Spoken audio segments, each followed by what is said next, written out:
Welcome back to the channel, everyone. Or if you're new here, welcome for the first time to the fourth and final entry in the Zero Saga, Mega Man 04. If you haven't already seen the previous 3 videos, then do please go check them out, I'd appreciate it. As per my usual style, we're going to be doing this Damageless and going for that sweet 100%. Now 04 is going to be a lot different from previous entries, as while we still have chips and armor, they're going to need to be crafted this time around, since unlike in previous games, we have no discs and no cyber elves, just parts that we can use to make our chips. Here's a quick list of them since Capcom didn't bother to use icons this time around. So you may be wondering what exactly we need to do this. Well, of course, we need all achievements, since we are still trying to 100% the ZX Legacy Collection. This time around, we're only going to have 5. Second thing is, we'll need to S-rank every single stage. Pretty self-explanatory at this point in our journey. Fast, no damage, kill a bunch of enemies, stuff like that. We're going to need to max out our cyber elf, but we'll talk about that when the time comes. And finally, we need to collect all chips and armor parts in the game, which means farming enemies for materials, and let me tell you, there's a lot. So what we're going to do is I'm going to go through every stage as stylishly and as fast as I can without stopping to collect materials, but thankfully, unlike previous entries, 04 actually lets us revisit stages. So after I finish a stage once, I'll go back to that stage and collect the materials I need from it. I'll keep those sections in the VOD version of this video that goes up alongside it as usual. Shameless self-promotion out of the way. I hope y'all enjoy the final entry in the Mega Man 0 series.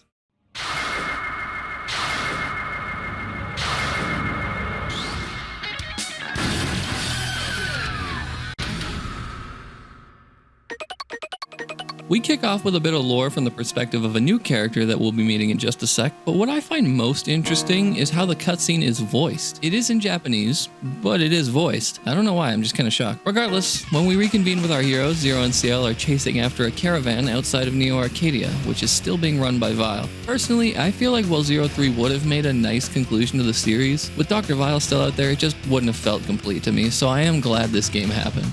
Zero shows off a little bit, and we get into gameplay fairly quickly this time around. Now, I mentioned 04 being quite a bit different, but you should instantly notice this weapon here in our inventory. Now, do you remember all the cool weapons we got through the series? You know, the shield boomerang, the recoil rod. Yeah? You like those weapons? Me too. Good times. Anyways, they're all gone, so fuck you. Instead, they're replaced with this little fist here called the Zero Knuckle. It's kinda supposed to be the be-all, end-all of weapons because it can steal weapons from enemies, but 95% of the time, this is all you're gonna see me do with it. Now, I'm not going to say the game won't look stylish, because it definitely will, and there's a couple of times where stealing weapons from enemies looked and felt really cool. Like here in the intro stage, stealing a grenade actually helps deal some big PP damage to the boss. CL lets us know that something is coming, and suddenly a giant penis rises from the sand. What are these jokes? Am I 5 years old or something? Anyways, we hop on the giant brown dookie log looking ship thing and meet the intro boss in about 3 seconds. Now, I won't lie to you, I actually kind of like this boss. It's like the engine core from 01 that we fought, except we can actually make good use of the Zero Knuckle here to tear out these cables and throw those grenades I mentioned before for some big damage.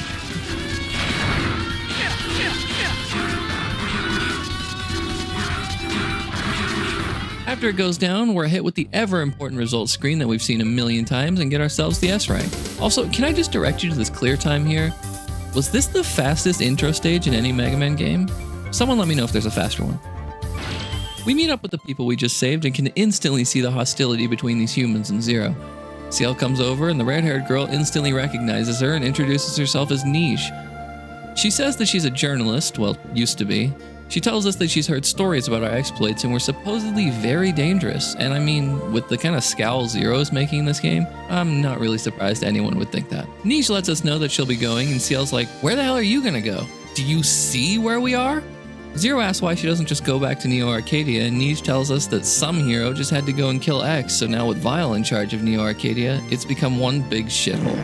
She says they're heading for the settlement in Area 0, and I'm not gonna lie to you, I love this area. But we can talk about that when we get there. For now, Neige tells us that reploids like us aren't welcome, but CL can come. But of course, CL would never leave her totally not reploid boyfriend, and the caravan leaves.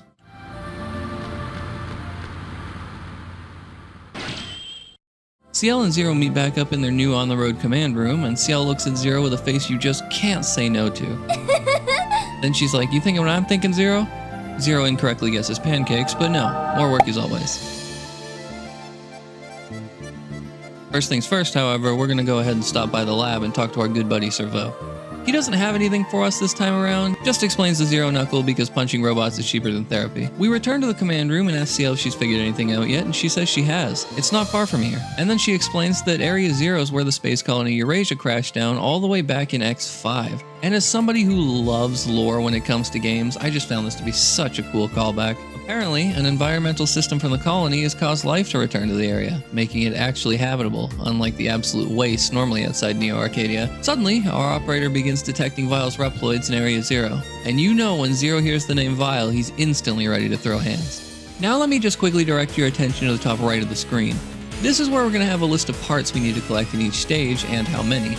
Of course, like I mentioned earlier, I won't be focusing on this until we revisit the stage, but it's there if you're curious as to what we need. Because 100% runs aren't just about pain, they're about precise pain. For now though, we'll just be making our way through Area 0. It's a fairly quick stage, but it goes a long way just to show what the Zero Knuckle can do.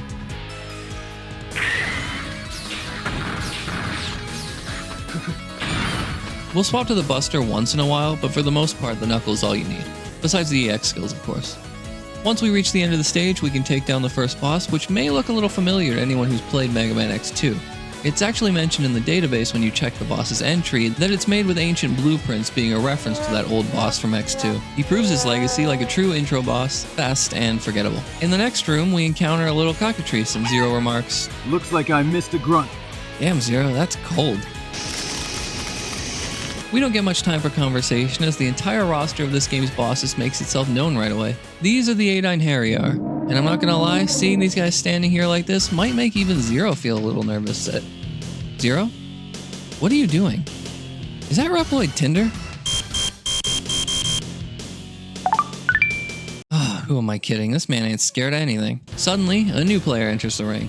He speaks about something called Ragnarok and destroying the nature in Area 0. Bet you can already tell that this game leans into Norse mythology quite a bit. The Reploid introduces himself as Kraft, a soldier of Lord Weil. Because Doctor wasn't enough, he wants to be Lord Weil now. What a bitch-made old man. Anyways, Kraft and the Einherjar leave, and we head back to home base. And man, Zero's had one hell of a day already, huh? Chastised by the humans he helped save, 8 new enemies ready to ruin the world some more, and still no breakfast. Poor guy. CL says we should go warn the settlement, but the operator tells us we can't risk alerting the enemy to the settlement's presence. Instead, CL tells us to go see Alouette next door in the lab for a new kind of cyber elf. Now it's time for me to try my best to explain this thing. Feel free to skip ahead if you don't care. This is Crore, and it's French for the word believe. Don't ask me how to try to pronounce French words properly. I may be Canadian, but I just can't do it. You can actually have Alouette change the name, and depending on the name you go with, it will get different properties. Core will increase life energy drop rate. Chairite will increase the damage of animal abilities from level 3 to 5 by 1 point. Variable will increase animal ability damage at level 5 by 2 points. Progress will increase animal ability damage at level 4 by 2 points. Recruit will increase animal ability damage at level 3 by 2 points. And Nouvelle will increase the hacker level 2 ability by 3 points. In my opinion, Nouvelle is the best one, but we leave it as Crore for this playthrough because it is the canon name. Anyways, this cyber elf is currently a baby, and as we progress, so will she. We can't currently go past level 1, and while we are able to push the elf past its limits, we'll start losing rank points if we do.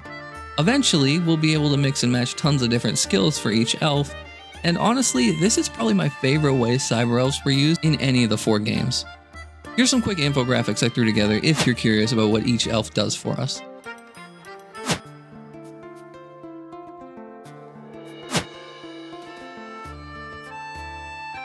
We quickly make a pit stop at the settlement to see how things are going with the humans. CL tries to warn them, but they're stubborn and won't budge, so Zero says fuck them, and we get to work. And so for the first time in the Zero series, we actually get all 8 bosses available to us right off the bat. Those being Fenri Lunaedge, Heat Genblem, Mino Magnus, Noble Mandrago, Pegasolta Eclair, Popla Cocapetri, Soul Titanion, and Tech Kraken. First things first, however, we need to return to Area 0 to collect parts. I won't be showing these revisits between every stage, but just so you have an idea of what I'm going to be doing, just assume that between stages I revisit the previous one and finish our shopping list of parts. But with that out of the way, we're going to be heading to the particle beam, which is Heat Genblem stage first, with the goal of stopping it before it gets too close to Area 0 to fire.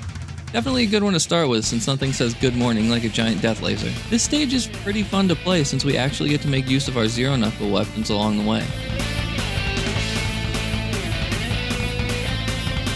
About halfway through, we're going to encounter the first mini-boss. Get used to seeing these guys, because they're like the golems in 0, 1, and 2. They're going to be popping up like flies across a lot of the stages.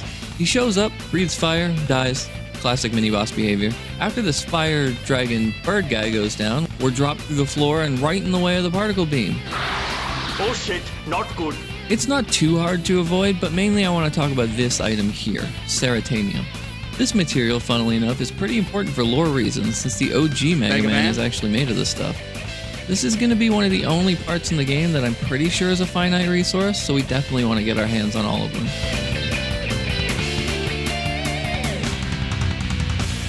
Eventually, we'll make it to the good old boss door and meet up with Genblem.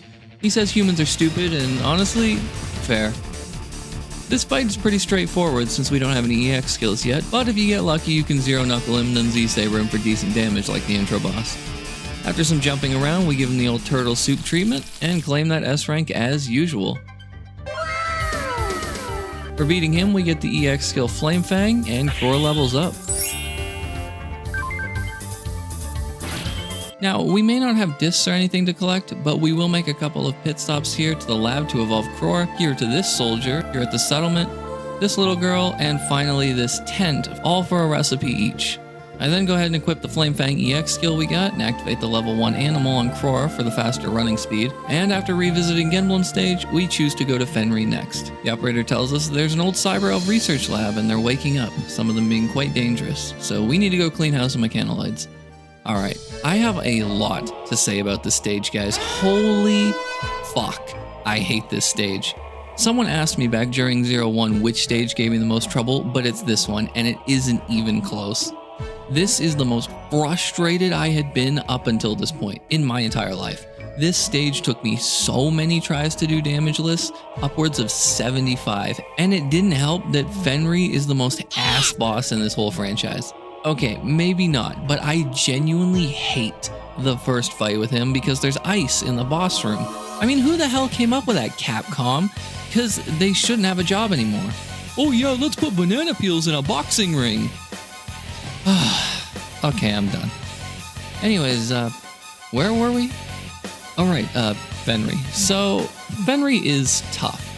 He has a move where he jumps across the entire screen like he's auditioning for Cirque du Soleil, and with the ice physics, it's just so ass. Luckily, we did go Genblem first, so we do have his weakness, but we also have Fenri's bullshit, so it balances out. Just you wait until the Refights, motherfucker. I'm gonna ruin your day. We get the S rank and get out of here as fast as possible with the EX skill Ice Blade and another Core level.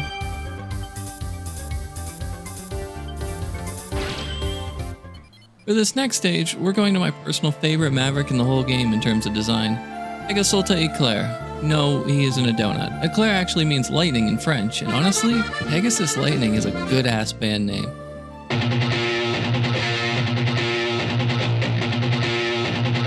The lowdown of this stage is that it's Weil's flying fortress, and it's causing thunderclouds and acid rain, so basically the Weather Channel's worst nightmare. Oh, and we're also using the Buster here. Rejoice, Buster fans, it's no longer a decorative attachment.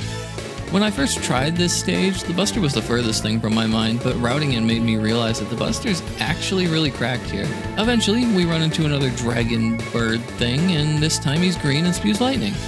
But it won't change the fact that he dies like the chickens used for KFC, and we move. We go ahead and take down the last few of these generators like we're unplugging Weil's Wi-Fi and can finally get our fight on with Pegasolta. And while you are really cool, my friend, I gotta put you down like old Yeller. This guy was actually fairly tough to learn patterns for because he likes to shoot shit at you and trap you. But if dodging bullets were an Olympic sport, after 4 games of this shit, I'd probably have 3 gold medals by now.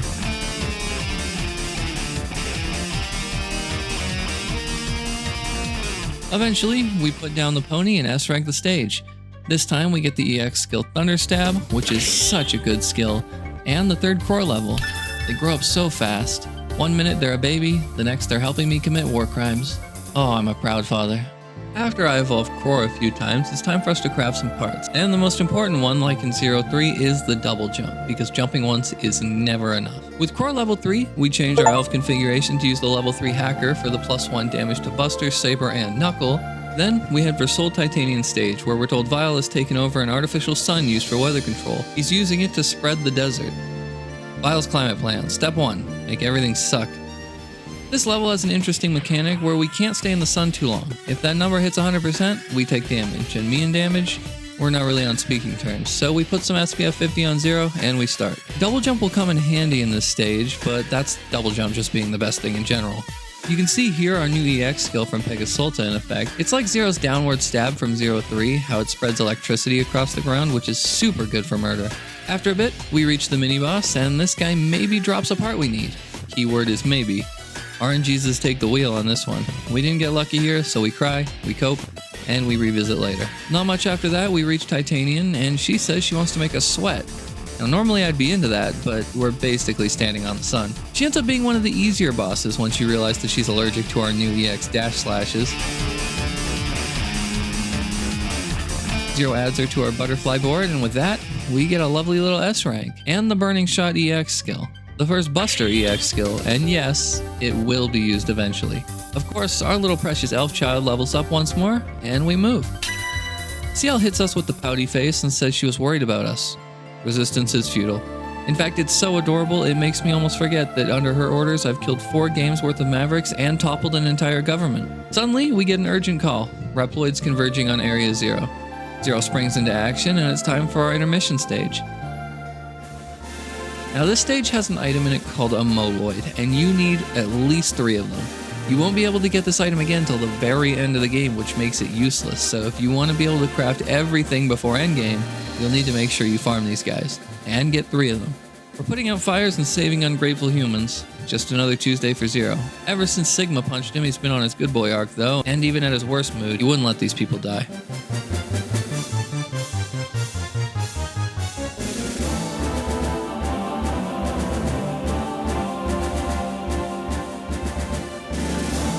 If you weren't lucky like I was and your moloids didn't drop, I recommend farming them right here, as these guys will keep respawning. At the end of the stage, we meet Kraft from the prologue. Zero asks him why the hell he would side with Weil, and Kraft tells us that opposing him is useless when he controls basically everything. This fight can be tricky if you don't understand how to dodge his attacks, since they do hit full screen. The trick with his dash attack is that you need to stick your nose to the edge of the screen and jump at the right time, and he'll actually just miss. I definitely suggest double jump before this stage, hence why I went and got it before, but other than that, you should be fine.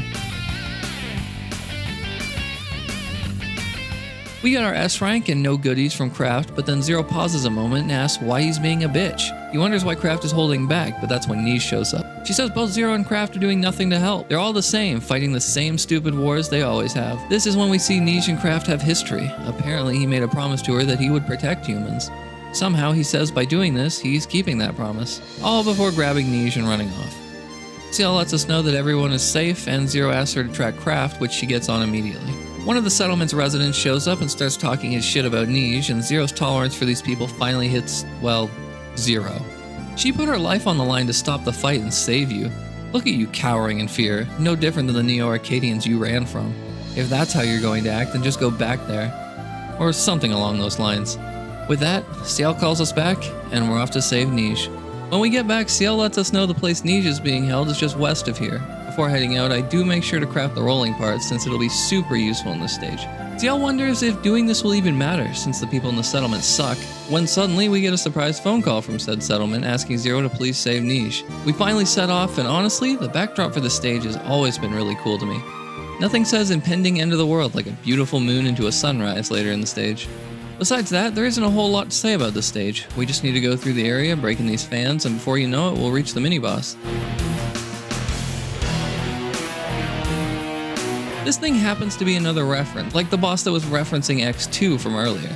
This one references the X3 intro boss, though the fight isn't exactly the same. We take our time with him, but like his ancestor, it doesn't take much to bring him down. And just like that, we find Niche, unharmed. Zero says the people at the settlement sent him, and while Niche thinks that's cool and all, she still needs to talk to Kraft. She says that Kraft saved her from Mavericks when she was starting out as a reporter, and then drops us a nice little bombshell, that she loves him. Kraft suddenly shows up and admits he feels the same. They take some time exchanging words when Weil shows up to ruin the moment. Please don't start monologuing again. Zero jumps in front of Neige and Weil wonders if Zero really can go against his programming and kill a human, even if it means becoming a maverick himself. Neige tells Zero to close his eyes and bam! Flashbang. Hey, you. You're finally awake. Huh? What's that? Haven't I made this joke before? Shut up. Neige and Zero attempt to transfer out, but just like in Zero 2, our protagonist isn't going to be able to go with. We're going to have to fight our way out of here in order to transfer. What else is new? Honestly, the movement in this stage is top tier. I love it. Being able to use Zero's moves that we've gotten so far to dispatch everything in our way is just so satisfying. The only real annoying thing are these buttons and switches we need to use to get past the security system. I got skewered more times than a kebab stand in this run. Don't forget the Titanion on your way out, and we can finally transfer back to base, and of course, with another S rank to our name.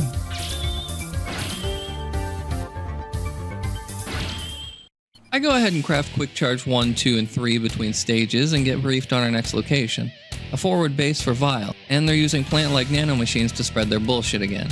This man must really hate clean air. The gimmick in this stage is that the Zero Knuckle can be used to tear out vines in front of us. Cutting them with the saber wouldn't make much sense according to Capcom, so tear those motherfuckers out and proceed. Right before we enter the mini-boss room, I change up Krora's abilities to give us faster running speed and the fast upward slash for our triple attack. Basically the rise form from Zero 2. Using this combo for our elf, we're actually able to make some quick work of the mini-boss. If we can do it right. You'll need a triple slash and then do a spin attack when the boss turns around to keep it stuck. I of course don't because I'm bad at the game, but hey, we move. Anybody like spikes?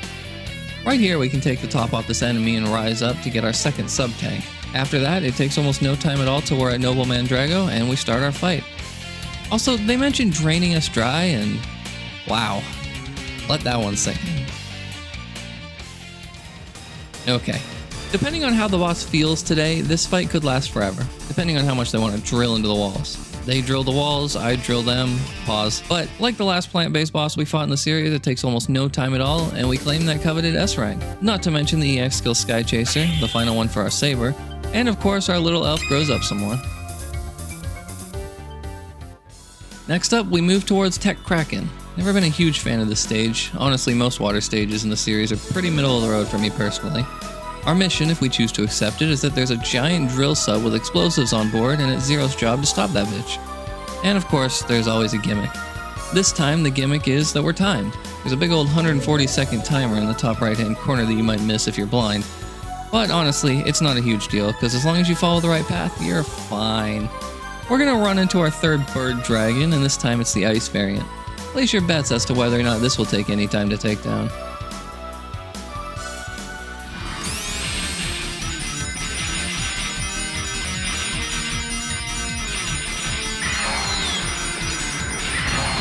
Of course not. We just had to take a note out of our good buddy Sonic's book and spin dash to victory. After that, it's quite literally a hop, skip, and a jump up some stairs to the boss room. We actually get some interesting lore here, and he says he doesn't care about Weil or his plan. He just wants to fight the one who took down Phantom, and honestly, I find that pretty cool. He's probably my favorite boss to fight in Zero 4, simply because of the way you can combo him and even incorporate the Zero Knuckle to pull him out of his portals. He takes after his master in one way at least. He's real pretty when he explodes. S rank number, a lot acquired, and we pick up the EX skill Ice Javelin for the Buster. And our elf levels up as per usual. Man, she's kind of looking like a sassy teenager at this point. Should I be worried, like about mood swings? Is anybody out there an expert on raising cyber elf children? Alright, time for Mino Magnus, another stage with a gimmick. This one isn't my favorite. In this stage, there's some electromagnetic stuff and blah blah blah. There's magnets here that either make you light as a feather or heavy as your crippling doubts. Fun! And man is it annoying. You, of course, want to be as light as possible for the higher jumps and dodging enemies, but that isn't always an option. Luckily, there is a ton of walls we can dash slash into in order to hit enemies with our lightning, so that can definitely help deal with stuff in our way. When we reach the mini-boss, you can look at it and just see it's a pain in the ass. Don't be like this guy. You don't want to be like this. This is disgusting. I'm kidding, of course, this mini-boss ain't shit. In fact, all you have to do is spin slash him and he'll die faster than I think even the dragon birds. We don't have much longer till we reach Mino Magnus, but since that boss fight won't be too exciting, I might as well show off some more of the stage. At this point, we're going to be dealing with huge ass areas of magnetic energy, so you have to be more aware of your new physics while going through here. Told you there wasn't much left. Anyways, Mino Magnus. This guy fits the big, stupid, and strong stereotype to a T. And at some point during his speech, Zero falls asleep.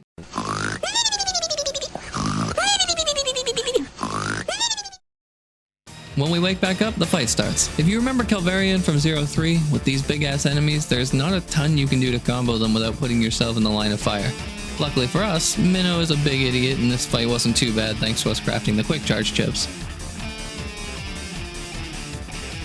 We split his ass in half and he gives us an S rank. I'd say that's a fair trade. He does also give us the tractor shot, but it is one of the worst EX skills. I'm more happy about my little elf moving past her teenage rebellious phase. From here, we're not actually going to go to the last stage just yet. We go back to the forest because we need to farm some E crystals to level up Core, and then we're also going to need a bunch of Ceratanium, which we can also find in this stage. Once we're done gathering Ceratanium, we probably won't have enough E-crystals still to max out Core, so what I like to do is go back to the Hibernation Chamber stage and head straight for the mini-boss. We can remove 3 panels from it and then sit here and kill enemies repeatedly till we have the 5,000 E-crystals we need to max out our daughter. With all that out of the way, the only thing stopping us from crafting almost everything is the 4 or so Ceratanium we couldn't pick up, since the cap is 9. But we do craft an S-crystal here, which gets us the achievement Crystal Maker. Head over to the second trailer door and we can trade both of our S-crystals for the last 2 sub-tanks. Now, let's get back to our main objectives. Our operators detected no signs of life from the ruins of what used to be a great city. There's a sentient virus growing and attacking anything in sight, so we need to do what we do best and head on over.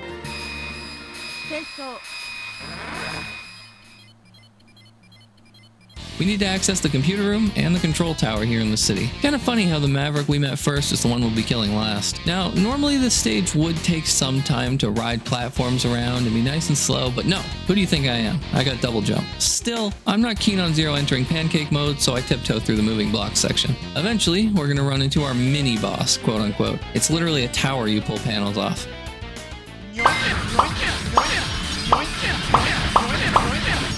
After a few yoinks, this thing goes down, and once again, we move. This is the one time in the series you'll see me use the erase parts here, because I actually found it helps out a ton to be able to get rid of projectiles constantly in my face. Of course, it wouldn't be a Mega Man game without a spiky death pit and crushy blocks, now would it?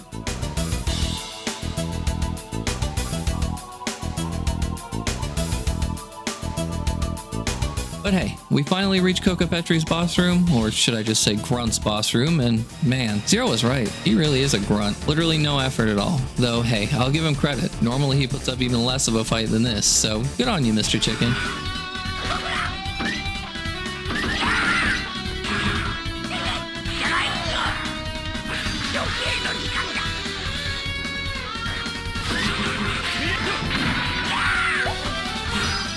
We turned Buddy into a 2-piece combo meal and S rank as usual. Bet you didn't see that coming.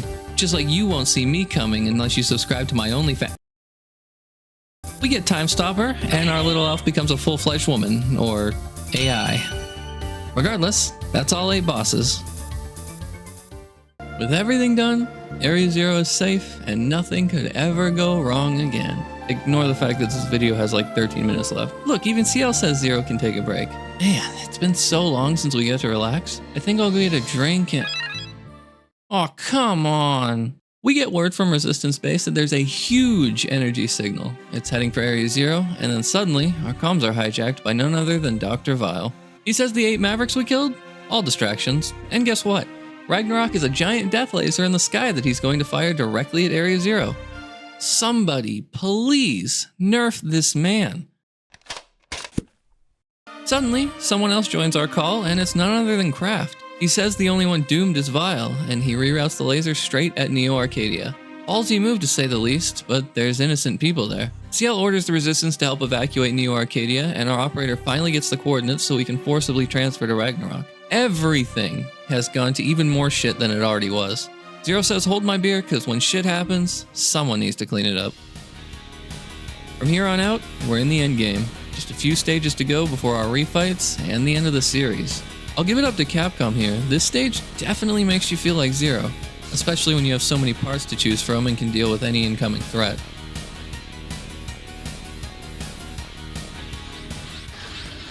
As we make it to the boss room, we hear a rumble and see that we're too late. Ragnarok fired. Zero rushes into the next room and comes face to face with Kraft. He says someone has to take a stand and fix humanity's course, but we all know damn well that's not the way to do it. The fight is the same as it was before. Just do that again and you're fine.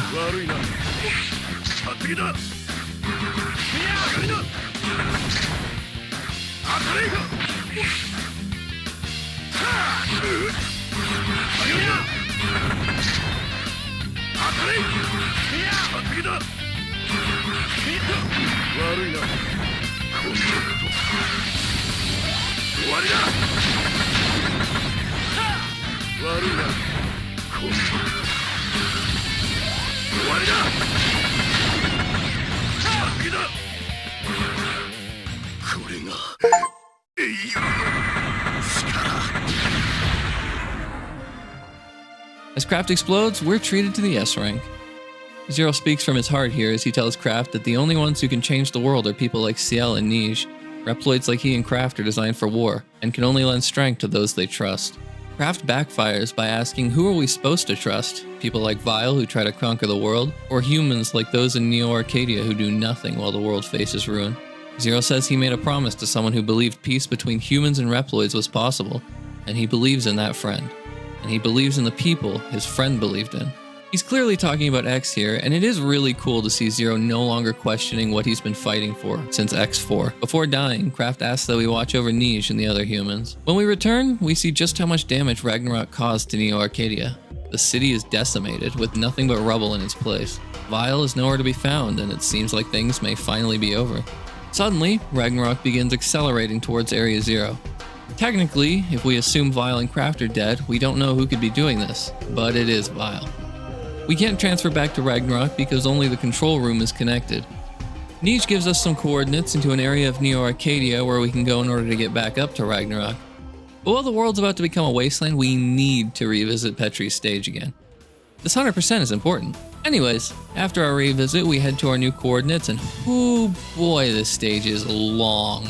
We need to go through a path in each direction from north, south, east, and west, and then backtrack through each location to disable the base's protection. Now, since the stage is so long, I'm going to be quiet and leave in just the important stuff for a minute, so, see ya!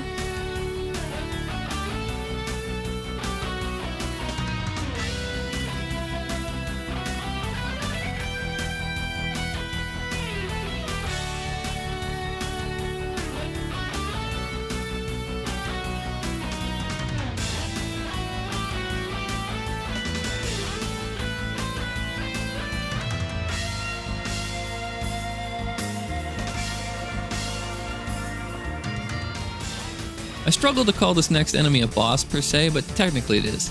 Luckily, we're able to combo its big stupid head into oblivion and make fairly quick work of it. Thank God, because with how long that stage is, doing that all over again would have killed me.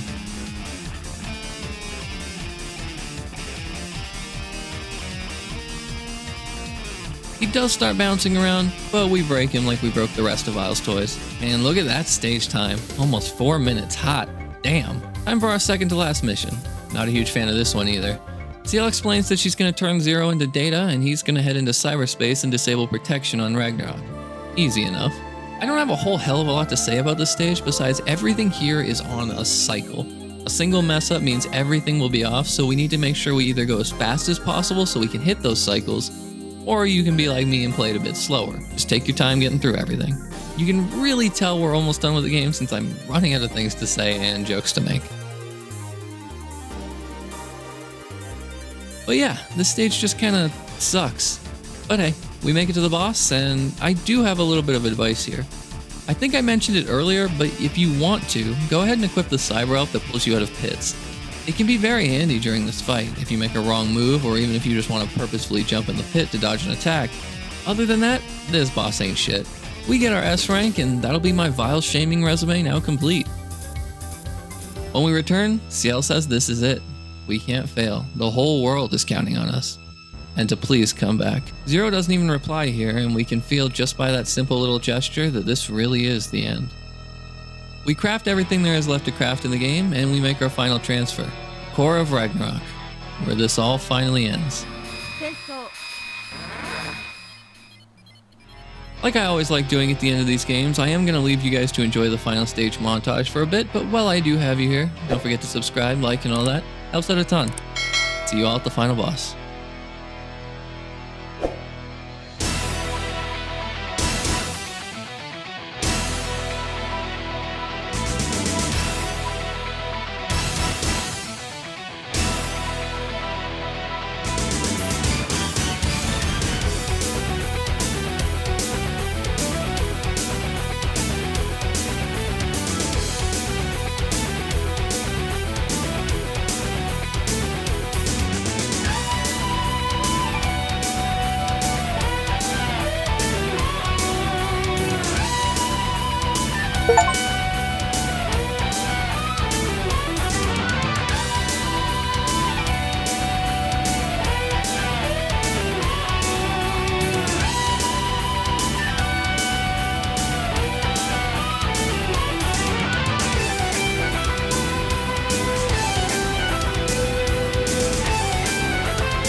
When we get to Weil, take a guess as to what he does.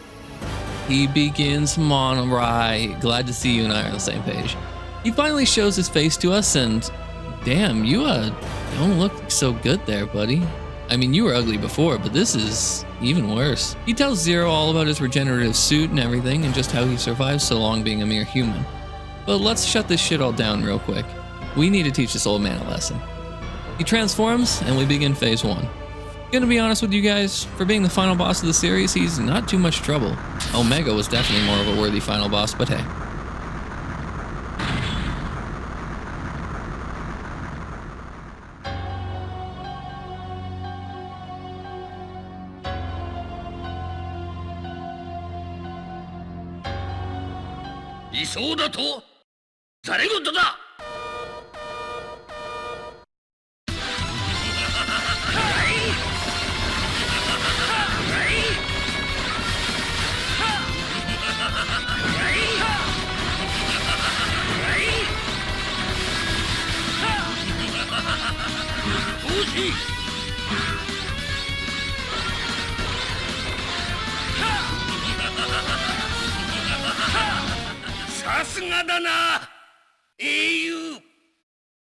After we take him down, the credits roll and we live happily ever after.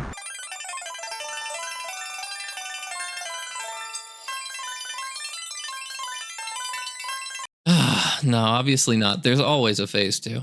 Zero says he can't stop the descent of Ragnarok, and Ciel begins to beg him to return. If it goes any faster, she won't be able to get us back safely. And that's when our old senile bestie shows up.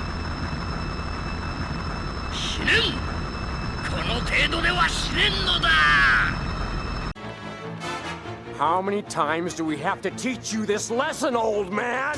Zero tells Ciel that there is a way to stop Ragnarok. If he takes down Weil, then the explosion should destroy it, causing it to fall safely into the atmosphere. And if there's something that even the people who don't like this game can say, this speech Zero gives has to be one of the best things that this series has ever given us.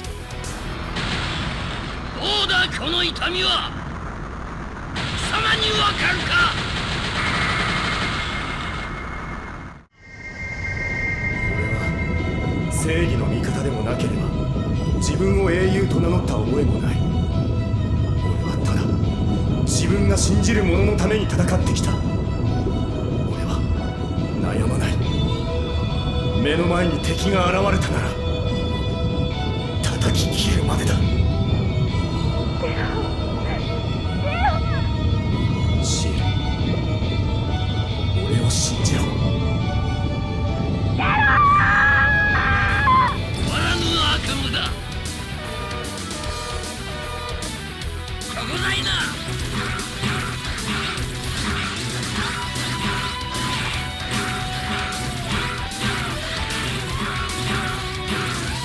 邪魔だな。気をつけろ。逃げろ逃げろ。なめるな。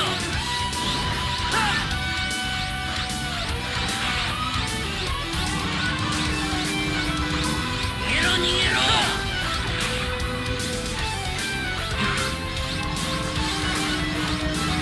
愚かな。遊んでやれ。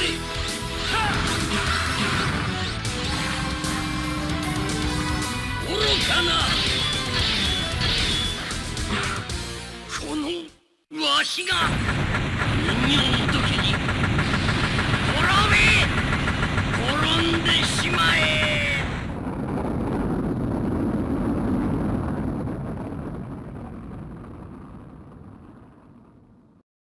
With Vile's destruction, we claim the last and final S rank for the Zero games, and I do really hope you enjoyed it. I had a ton of fun with this series, and I can't wait to do the ZX games. Hopefully I'll see a good amount of you there, but if not, I do have many future projects planned, like Hollow Knight and Nier Automata, so I do hope you'll stick with me and the channel in the future.